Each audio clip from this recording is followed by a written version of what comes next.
नमस्कार दोस्तों। आज हम लोग बात करेंगे पाकिस्तान के बारे में।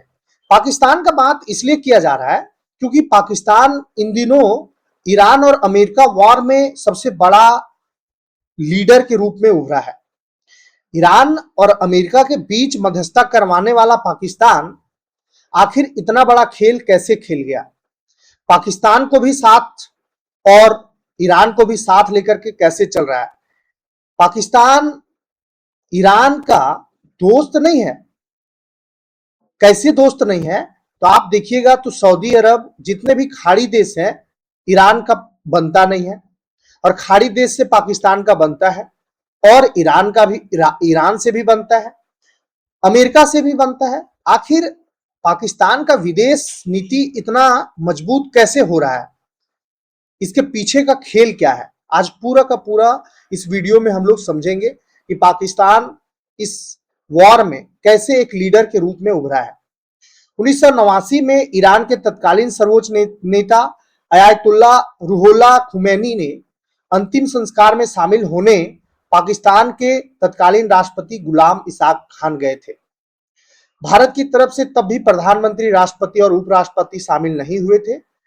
अब जब इसी महीने 9 जुलाई को ईरान के सर्वोच्च नेता रहे अयातुल्लाह अली खामेनेई का अंतिम संस्कार है, तो फिर से पाकिस्तान के प्रधानमंत्री शहबाज शरीफ की जाने का खबर जो है वो जोर शोर से है।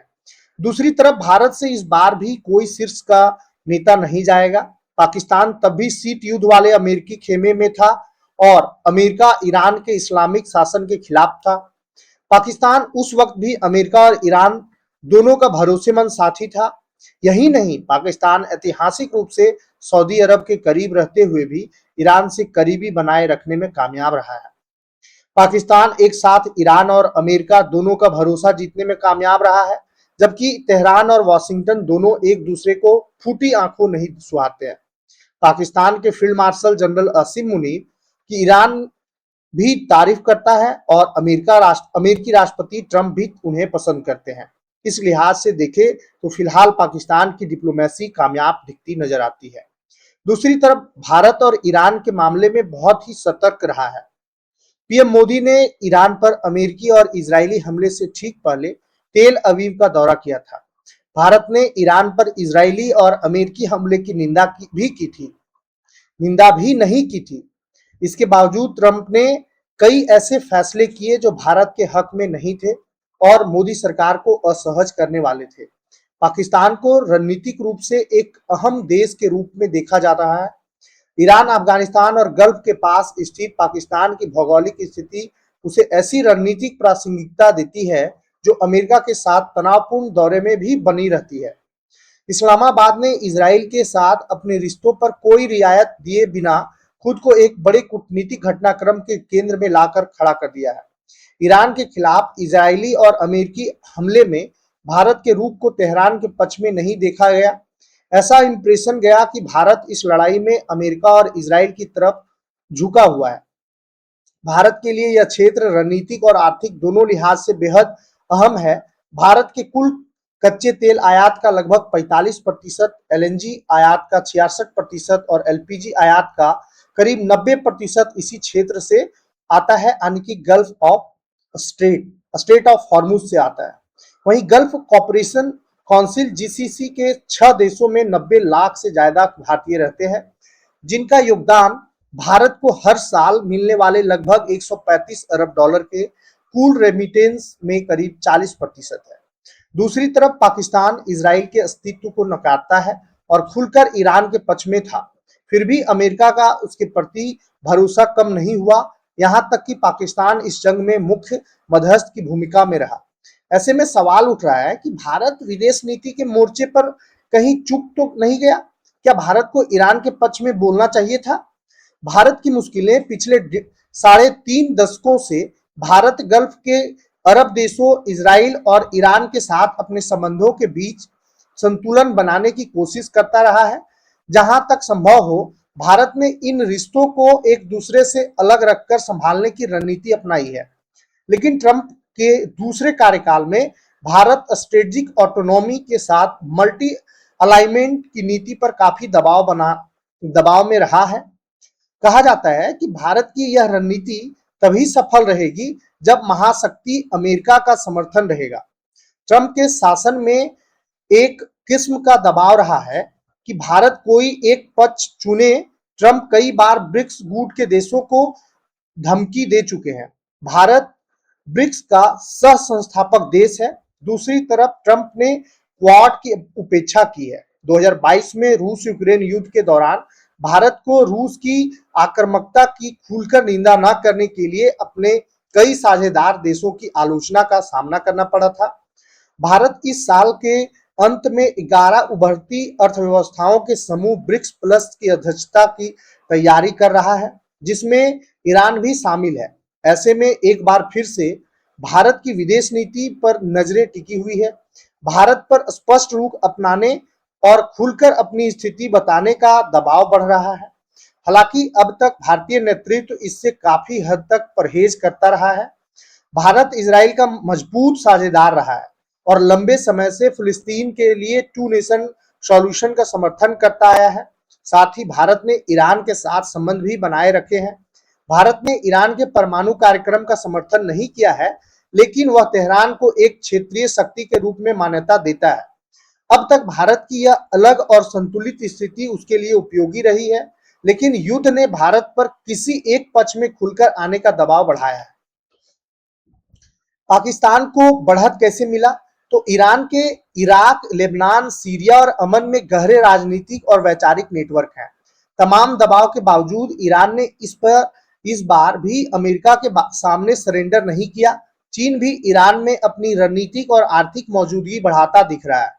ऐसे में भारत केवल इजराइल के साथ बंधे रहने का जोखिम नहीं उठा सकता है। जोखिम यह है कि इससे ईरान और ज्यादा मजबूती से चीन पाकिस्तान रणनीतिक दूरी की ओर बढ़ सकता है। लंदन यूनिवर्सिटी में school of Orient and African study में रीड अविनाश पालीवाल ने अंग्रेजी अखबार हिंदुस्तान टाइम्स से कहा कि जिसमें उन्होंने बताया कि कैसे ईरान युद्ध में पाकिस्तान मजबूत बनकर उभरा है। अविनाश पालीवाल कहते हैं कि पाकिस्तान की ओर से इस युद्ध का इस्तेमाल कर अपनी वैश्विक छवि सुधारने और अपनी वास्तविक क्षमता से अधिक प्रभाव हासिल करने को लेकर भारत की चिंता समझी जा सकती है। अमेरिका और यूरोप के लिए अफगानिस्तान युद्ध के दौरान पाकिस्तान का दोहरा रवैया अब इस्लामाबाद के साथ रिश्ते दोबारा मजबूत करने में बड़ी बाधा नहीं रहा है। पालीवाल कहते हैं कि यह भी स्पष्ट है कि इस्लामाबाद अपने नए आत्मविश्वास का इस्तेमाल कश्मीर पर वैश्विक राय को प्रभावित करने के लिए करेगा। चीन के समर्थन से पाकिस्तान पहले ही अपनी रक्षा क्षमताओं को स्पीड, पैमाने और गुणवत्ता तीनों स्तरों पर मजबूत कर रहा है। इस युद्ध ने ईरान, अफगानिस्तान और पाकिस्तान तक फैले भारत के रणनीतिक प्रभाव और दबाव क्षमता को झकझोर दिया है। काबुल में तालिबान के साथ नई दिल्ली की बातचीत सामरिक तौर पर सही हो सकती है, लेकिन इसकी रणनीतिक उपयोगिता सीमित है। पालीवाल कहते हैं, भारत अचानक ईरान, रूस, चीन दूरी की ओर नहीं झुक सकता, लेकिन और परोक्ष रूप से हारने वाले पक्ष के साथ खड़े होने की कीमत उसे भारी चुकानी पड़ी है। अगर प्रधानमंत्री इजराइल यात्रा टाल नहीं सकते थे, तो वह अपने प्रभाव का इस्तेमाल एक मित्र देश को संयम बरतने के लिए प्रेरित करने में कर सकते थे। अगर भारत खुद को एक बड़ी शक्ति के रूप में सम्मानित देखना चाहता है और विश्वसनीय तरीके से अपने हितों की रक्षा करना चाहता है, तो उसे उन जिम्मेदारियों को भी निभाना होगा जो ऐसी शक्ति के साथ आती है।